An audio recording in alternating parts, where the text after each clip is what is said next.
there, this is Daniel from Three River Farmers Alliance. I am here with Stephanie Zydenbos from Micro Mamas. How are you doing? I'm doing great. How are you? Oh, I'm doing awesome. Thank you so much for joining me. I'm a fan of your products, the kimchi in particular. Yeah, and I Yeah. really appreciate you taking the time to hang out with me. Likewise. Likewise. I always start with asking you to introduce yourself and your role at your company. Sure. Sure. So I'm Stephanie Zydenbos. I am the owner and founder of Micro Mamas, and facilitator. I like to kind of call myself the founder and facilitator. And we founded in 2012, October of 2012. So we're coming up on that 10-year, or actually it would be like 11-year, or I really know how the years work out like that, but I know that. Right. There have been a couple funny years recently that have made it Yeah, hard to no, tell time. I know, I know, I know. So, Micro Mamas, our motto or our mission, it's kind of all the same thing, and that's living, loving, and local food. So living foods we make fermented vegetables, old world style. So we're in the art of fermentation, and fermented foods are living foods, and loving foods because the whole concept from soil all the way to the consumer is a mission of love, and the local part is self-telling that we grow our vegetables, or our farmers in collaboration with our farmers locally. We make our products locally and we sell locally. So living, loving, local. That's our little slogan and also our mission. That's Uh, awesome. You could get that yeah, on like yeah, a wooden sign. yeah, Living, yeah. We loving, have local. we have living, loving, local on all of our jars and our like little cap stickers have that. But for the for people that aren't familiar with fermented foods, fermented, and it's the world's oldest form of food preservation, dating back, I don't know, 10,000, 20,000, maybe more years. And it's a way to take foods and beverages and extend the viability with adding more nutrients, vitamins, and minerals through the art of fermentation to extend the longevity of their bioavailability. So I know that sounds super complicated, but many of the foods and beverages we love to enjoy on a daily basis are fermented, and where ours is a vegetable fermentary. So we are, continuing the art of exploration and the mastery of fermentation as an art. I And like that you call it an art. That's very. I mean, yeah, yeah, I think that people have a kind of a varying degrees of familiarity with fermented foods. I think probably scares a lot of people, honestly, who yeah. are just getting into it. I know. I mean, I've worked at restaurants that sold kimchi, and it was the look on people's face sometimes. They're, am I really going to try this? And then of course they love it. Yeah. So Yeah. Like, is it buried in the basement? right, yeah.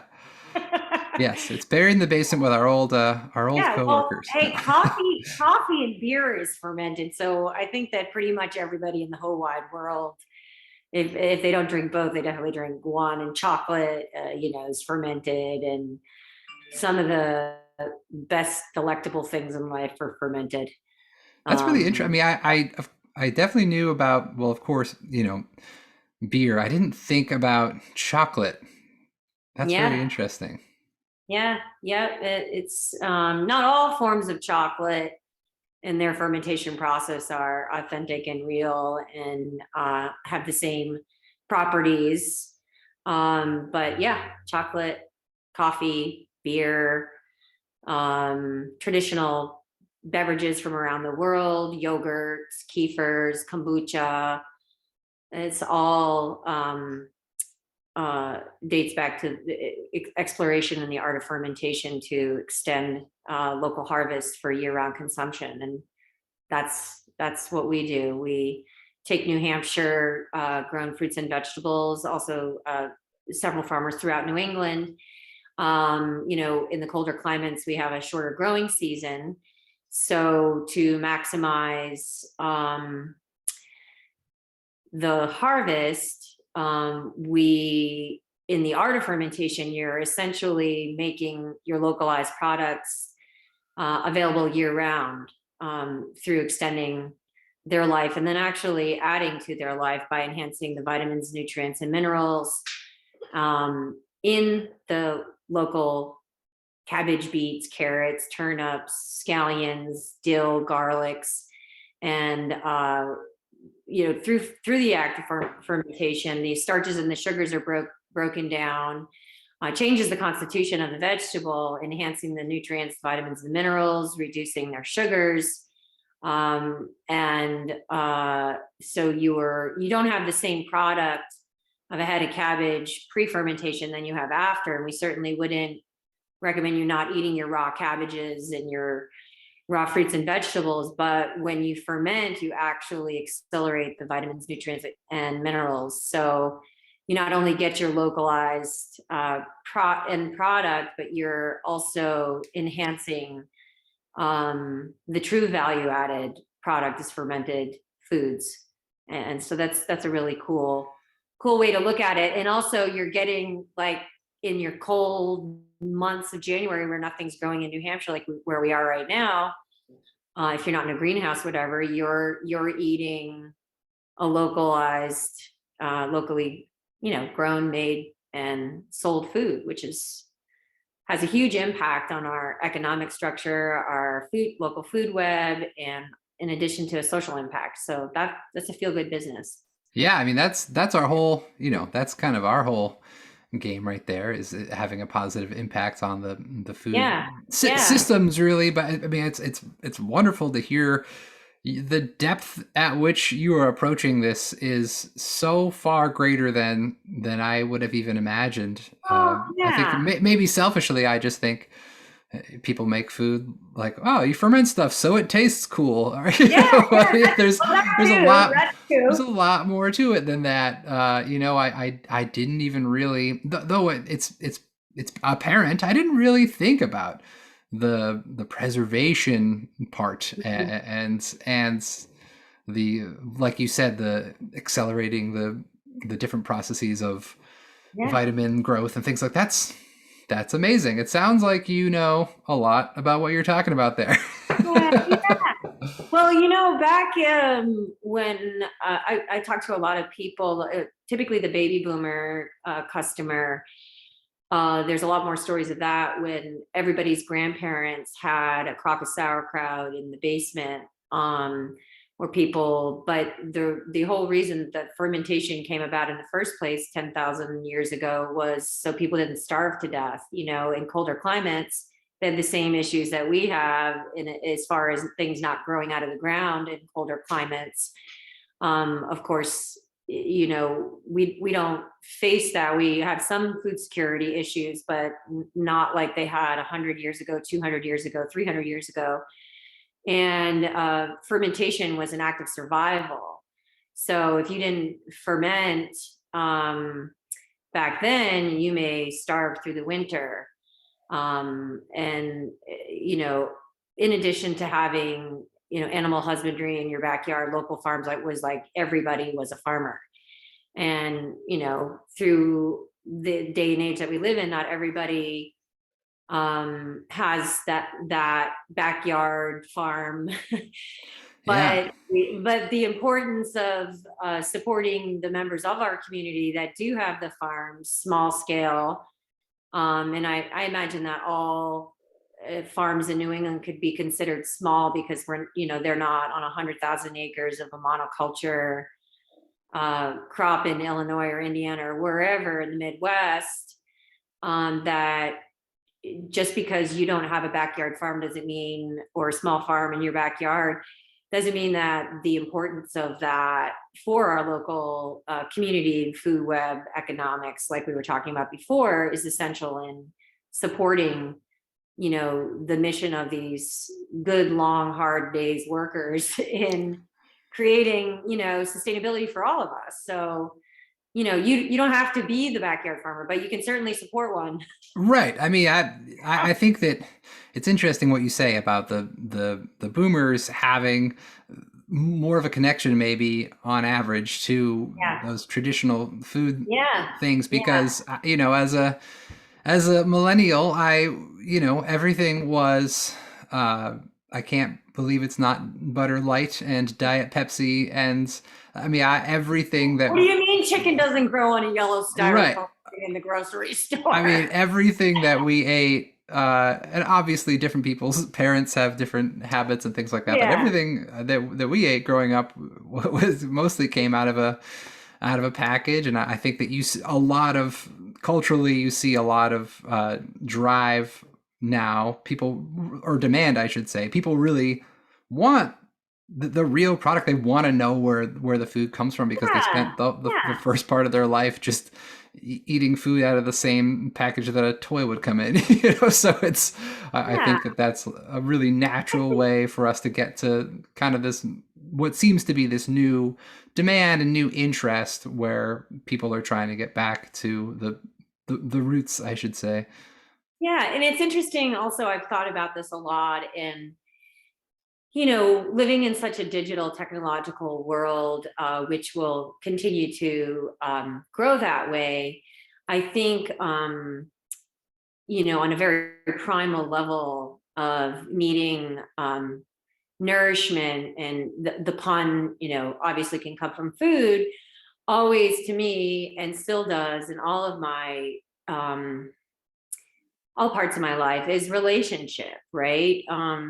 So we have all of us need to eat, and some of us are mindless eaters, and some of us are mindful eaters, and there's a lot of people in between. And I think that as far as like the curiosity that we see in the local foods movement can come back to the part of relationship and connection. And no matter how tree huggy that sounds, it is really imperative, I think, for the human condition to have that sense of relationship. And, given the last 2 years of COVID and whatnot, and somewhat even more of an isolation for many people outside the food producers, who are continuing to remain as busy as ever within our local community, because, as we all know, the shortages on our chain big box grocery stores didn't have, because of whatever going on in mass production plants, and as far as animal care, and you aren't just what you eat, you are what you eat eats. There is Right. a growing craving for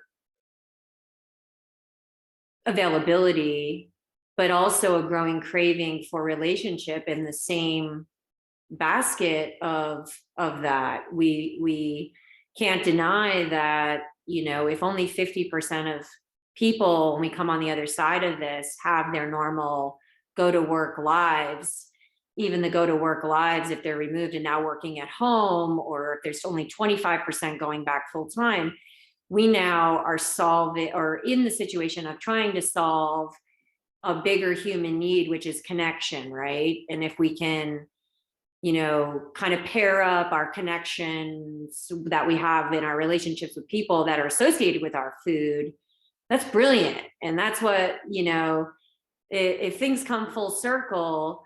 And I always, I'm somebody who likes to wear rosy colored glasses. I think they appear purple in here, but but I really think that, the growing interest in local food and community has to do with wanting to have those relationships, from where your food comes from, and those people's stories. And, it's really fascinating. And I remain ever curious as to, things getting better in that regard, because it is important to know where your food comes from. And it is something that we all need to do, like eat, we all need to eat. Right. But yeah, I mean, you're And totally right. It's definitely, I mean, it seems to be more and more in demand, and we love to hear that. That's so important to watch these local the local food economy really grow.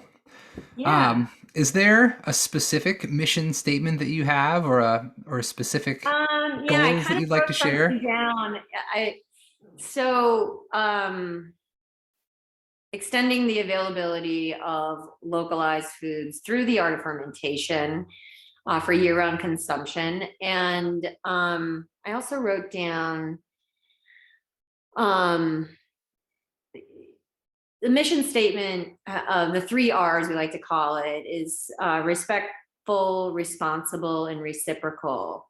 If Micromama's mission and our core values are founded on those 3 R's: respectfully doing business, responsibly doing business, and reciprocally doing business, that those 3 R's are also the 3 L's: the living, loving, and the local part. So those are our 3 main ways in which we navigate our business. And while everything is, or most things are figure outable in how to grow a business, and also it's this exponential growth from when we started in 2012, is massive, but we also aren't growing to a level that we will make any compromises in the way that we do things that come back to our core foundation of the 3 R's and the 3 L's Right. of how we navigate. So, 10 years in, I mean, I can't even begin to tell you the changes we've made in our process for efficiency, and but mostly taking care of the people that, and I was flying solo for a number of years, and slowly bringing in a family member here and there to help along the journey. And I still have those family members working for me. So things are going really well in that department. I couldn't do what I would be doing without my staff, and also like partnerships that I have, with Three Rivers, and being really mindful about the partnerships that I nurture and nurture me for shared goals, and I don't know if I just kind of segued and went way off your No, I mean, question. it's all very interesting. I think it's just very important to know that you have your eyes on that. It's amazing and wonderful that you've had the success that you've had. But you're right; it's really easy to get kind of carried away to someplace else, or to make a decision that a smaller version of your business never would have. So Yeah, having kind of, yeah, it sounds like you yeah, kind of have a roadmap for how to stay true to yourself, and that essentially yeah, I think is the yeah, purpose of a mission statement. So that's really yeah, great. yeah. I always like to ask everyone, how did you get here? How did you end up in this position, or even knowing anything about fermentation? What are Oh your yeah, roots? well, okay. Well, that's a great question, and I'll give you the cliff notes on that. I started making fermented foods for myself after suffering from like a plethora of health digestive problems that I probably had my whole life. I was living in Colorado at the time when I was introduced to probiotics, which is, when people had digestive disorder or other different inflammation responses that come from the gut. So I started taking probiotics, and that helped a lot. And then I think around the age of my second child, I think I took a workshop with Weston Price Foundation, a chapter leader who taught us how to make probiotic foods around my first fermentation. So I just instantly got hooked on like, wow, like I can heal my gut with living foods instead of a pill. And while I didn't, um, and I don't give medical advice to anybody, that was what worked for me. And I stopped taking $150 worth of a high quality probiotic and started eating more living foods, becoming more mindful, incorporated a lot of nourishing traditions on indigenous culture diets. And so that was how I got turned on to fermented foods. And I literally one morning woke up and it was kind of like, throughout different cultures and religion, denominations of religions and whatnot, I felt like there was an undeniable voice, like, you have to do this. Like the voice of God coming through the back of my head. I was Right. like, you have to do this. And it was literally like, yeah, okay. I listened, and there was no way for me to talk myself out of this. I didn't have any money. I was operating a masonry company. I was homeschooling. I was working another couple of side jobs. Like, it was just like, okay, like there was no, you can't do this. It was just like, that never came up with it. I guess I'm going to start a business with $200. Right. I mean, that's inspiring. Yeah. And so, and if we look, like, I think life's kind of like that when something happens so passionately. And I'm a multi-passionate entrepreneur, as an artist, and all kinds of things really light me up, and I'm curious about the way my mind works. But it was just like me and Micro Mamas, and she was my best friend, and she told me what to do, and I was like, okay, let's do this. Yeah. And slowly but surely over the years, and like reaching out to community when I didn't have a commercial kitchen. I was the first, Micro Mamas was the first commercial vegetable fermenter in the state of New Hampshire. So writing the book with Department of Health and Human Services, and they're like, you want to do what? Right. Yeah, no. I know that fermented So, foods can scare regulatory agencies pretty easily. but what's interesting is that fermented foods are the safest foods in the world to eat, because under FDA classifications, they are non-temperature controlled, non-time and temperature controlled, and non-potentially hazardous. So the safest foods in the world to eat. And being when I first started Micro Mamas, and we go to farmers markets, and maybe 2 out of 10 people had even heard of fermented foods. A lot of baby boomers, or World War II or Korean war vets, some Vietnamese or the Vietnam War vets. That population seemed to know about fermented foods. And then, and so 1 or 2 out of 10 knew. And then it was really beautiful to see, like, the fruition of people becoming educated, and everybody pretty much now knows what probiotics is. You can get it in your Yoplait. Right.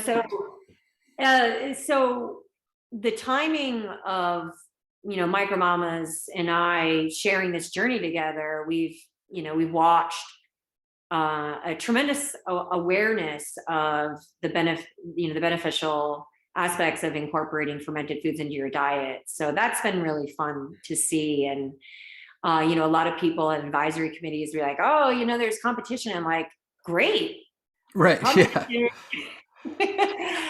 Competition is also sharing the duty of education. And my personal life with my mom, everything was homemade. My grandparents, same thing.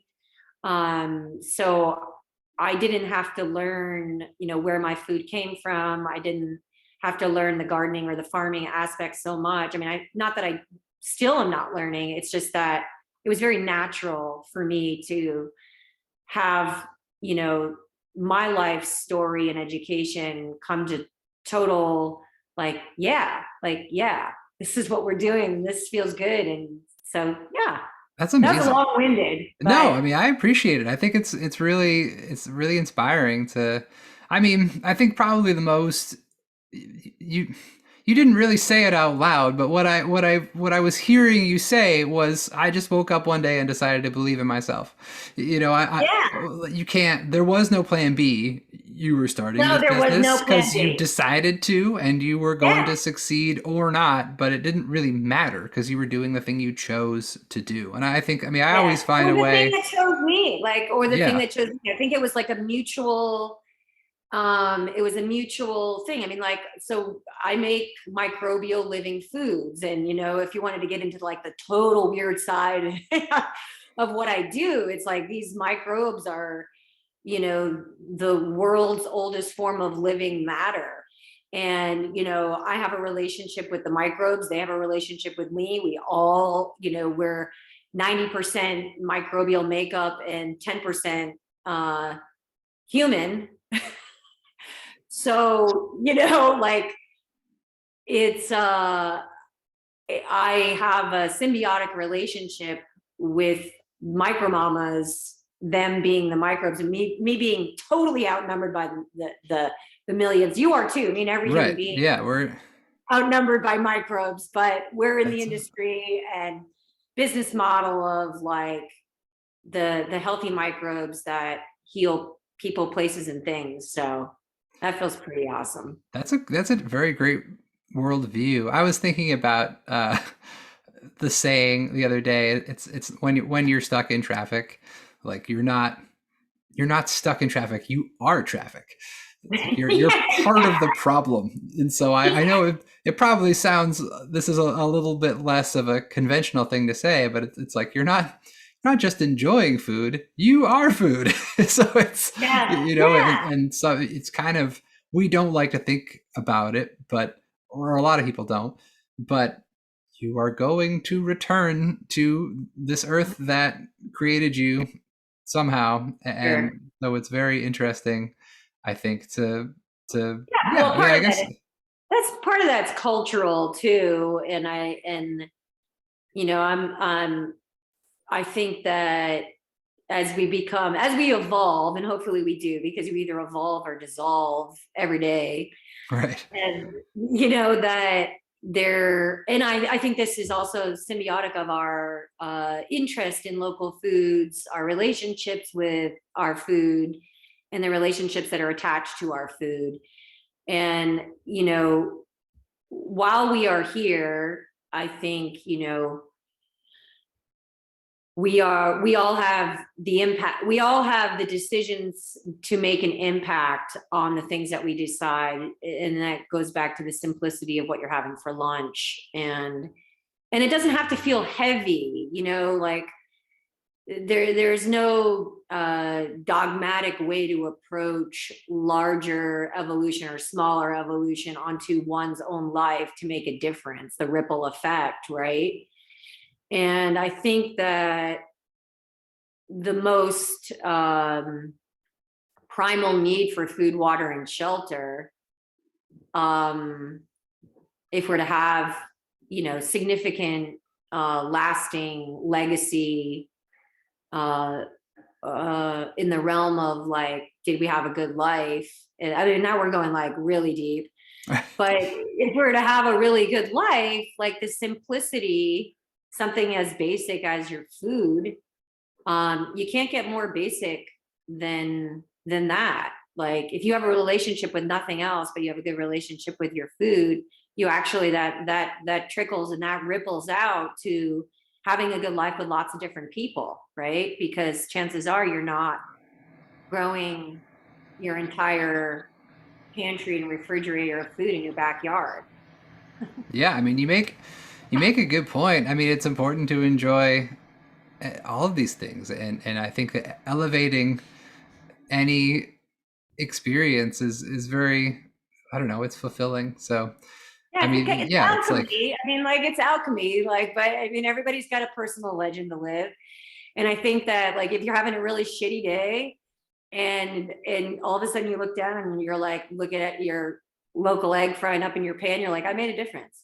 right, yeah, no, it's definitely, I've noticed that as somebody who, and I mentioned this to you, you know, earlier, is that I really don't have a background in agriculture, and the people that I work with now at Three River Farmers Alliance, everyone is so incredibly knowledgeable, and they have this wonderful, I don't know what, they just have this relationship with their food, and somebody who was raised in an environment, and by raised I mean a work environment. I kind of grew up, working for corporate restaurants was my college essentially. When I think about everything about price, is always the first stop for me. I think about food, it's cost, it's so hard for me to get past that sometimes. And now I'm working for a company that sells, I mean, let's face it, expensive food. Okay, why is it expensive? And then that whole thing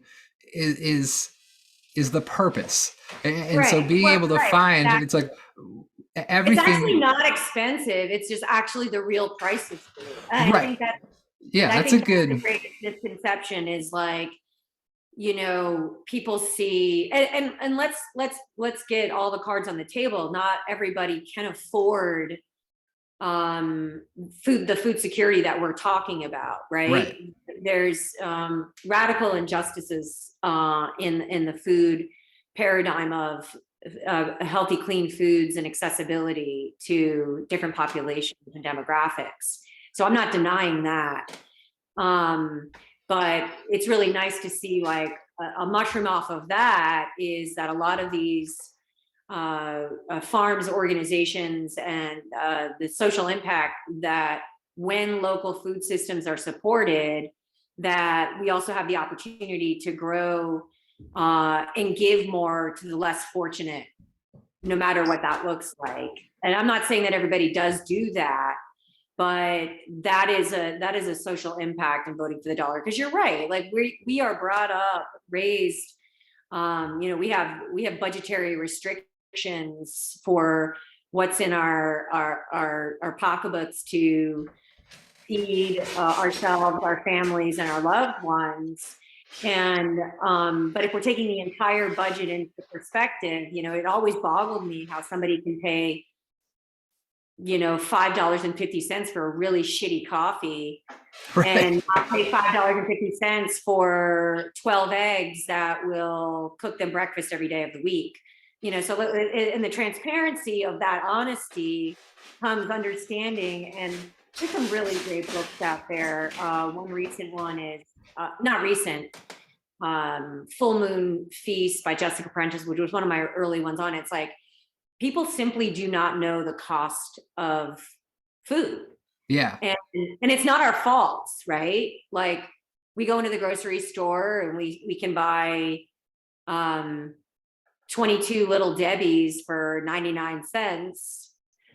Or we can buy a local organic apple, one maybe for 99 cents, right? So it's not entirely our culture's fault. And I think that comes back to like the education portion of like what the real work is in educating, not just about the importance of local food, but the real price of food.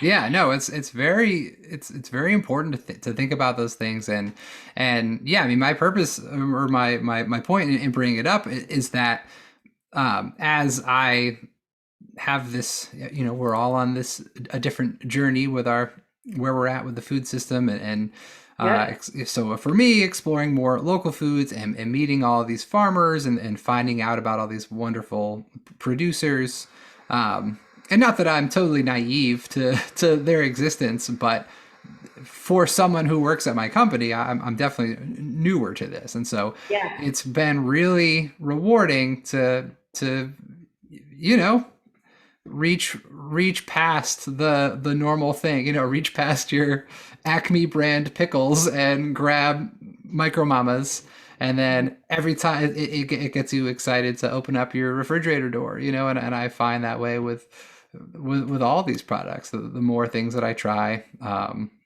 from all of our And you know what's different really producers. cool? I think that, like, one of as Americans, there's this like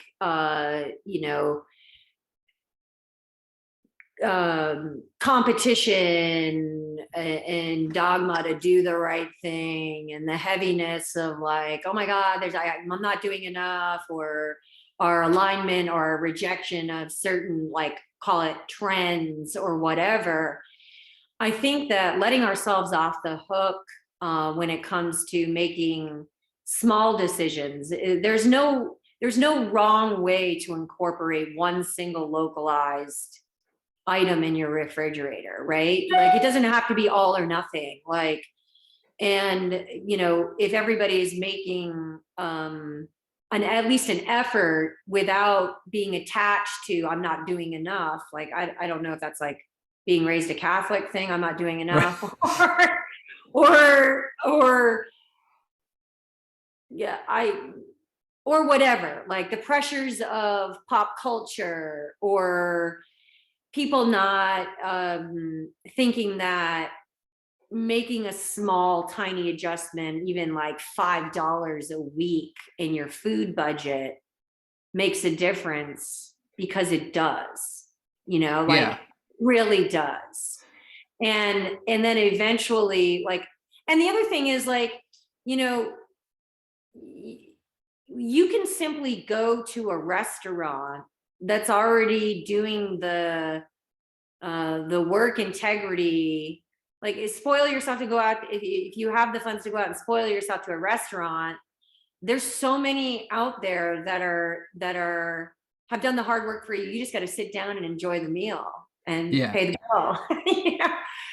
And nobody, I don't even know if that's just my perspective, but I think that the more we know, the better we are in regards to the long haul, right? I mean, Yeah, I think it so makes sense. It makes sense to me to think about it in the way of um, you don't owe anyone anything.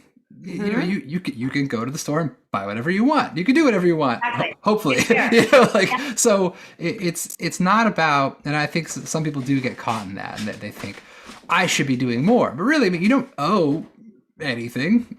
But what I find is that when you do choose, make that different choice or spend a little more on a local product, I just personally find it rewarding. So I think it's more about, I like to think about it that way. It's more about Yeah. rewarding yourself with a fun and interesting experience, knowing that you are doing some good. But yeah, you don't owe it to anyone. You shouldn't feel bad about not doing it. It's just about, yeah, everyone is at a different level of awareness, and Yeah. their budgets are in different places, and so I think it's, yeah, it has to stay.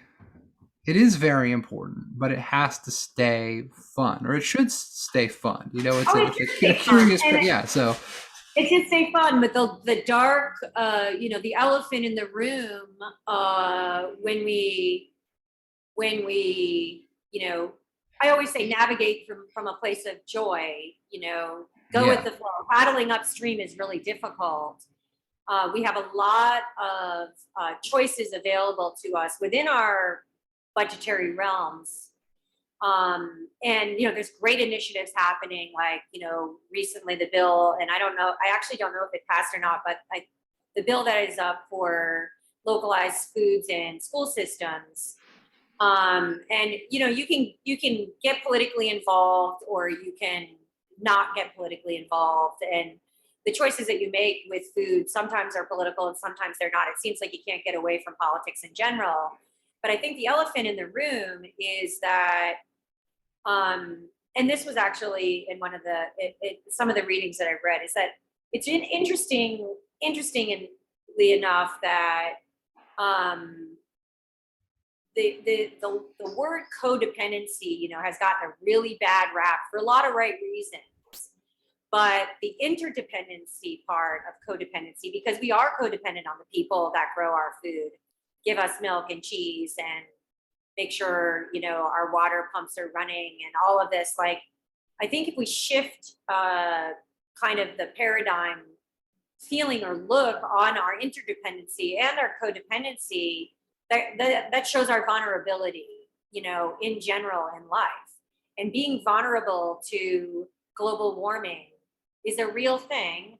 And that's the heavy dark side of, like, that is also integrated into our food system, because mass production of monoculture and pesticides that are harmful, that pollute the earth and warm the earth and pollute people and poison animals and all of these other things. These are real things that are happening.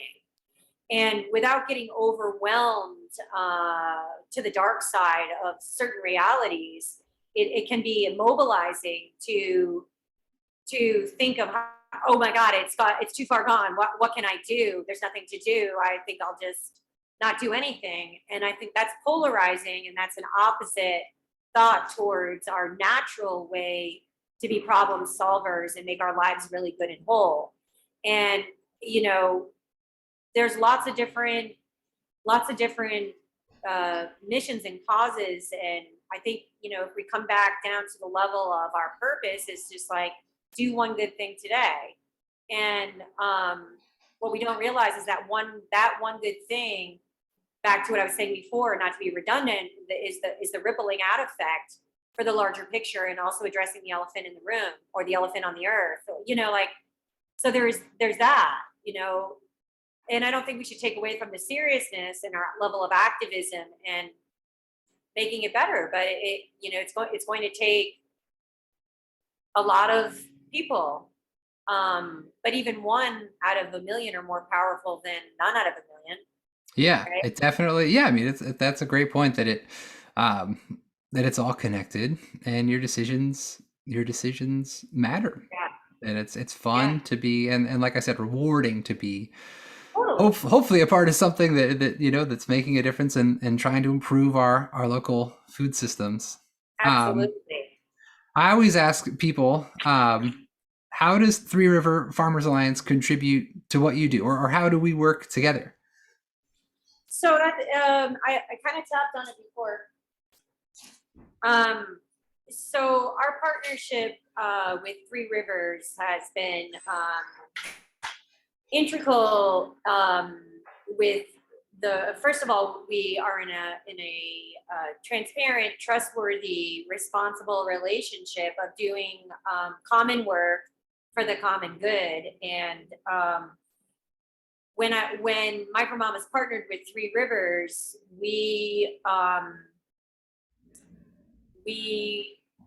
our model became more expansive in getting back to our mission of getting our foods onto the plates of many. So logistically, the obviouses are, being a hub that then distributes local foods to local markets, be it wholesale or, the Veggie Go that really took off during the pandemic. And continues to become, stay vibrant. But I think but when I was saying back to our mission of, living, loving, local, respectful, responsible, and reciprocal, is that Three Rivers and Micro Mamas are in alignment with all of the metrics of our core mission that also correspond with theirs. And I think if I hadn't partnered with Three Rivers, then a lot less people would be participating in all of the good things that we were just talking about. So it's given Micro Mamas a larger footprint in New Hampshire, the Seacoast, Massachusetts, and throughout New England, which then correlates back to the expansive growth of the impact of really tasty condiments, because that's one of the things we haven't really talked about. It's like, we make incredibly tasty products, like our fermented vegetable line. We have 14 different products, and they taste really good, because we do have the consumer, and we don't fault them at all, that strictly buy our products for the taste of them. And Yeah. all of the other great things that our company does are added benefits, in addition to the microbes and, our partnerships with our farmers and people like Three Rivers. So did that answer your question? Yeah, it's good. It's good food. we sell good food. Yeah, That's we totally saw that. that's it. We talk a lot about how to spread awareness about what we're doing, and I almost just want to. I think that there's so many things that we all know and we think, and there's so these great big giant ideas. I almost just want to make a poster that says, "We sell good food, like, local Yeah, local food here." So yeah, it's yeah. I'm always Well, we trying do. to It's think about how interesting to because strip that down. yeah, it's interesting because we do like um the fanfare of the word local, it was captured and then like it ends up becoming somewhat of a buzzword for the pessimist, like, oh yeah, okay, yeah, fine, it's local, it's local. What does it Right. taste like? So yeah, good food, right? Exactly, good food. Yeah, eh, Good in a number of ways. It's totally, well totally. intentioned and tasty.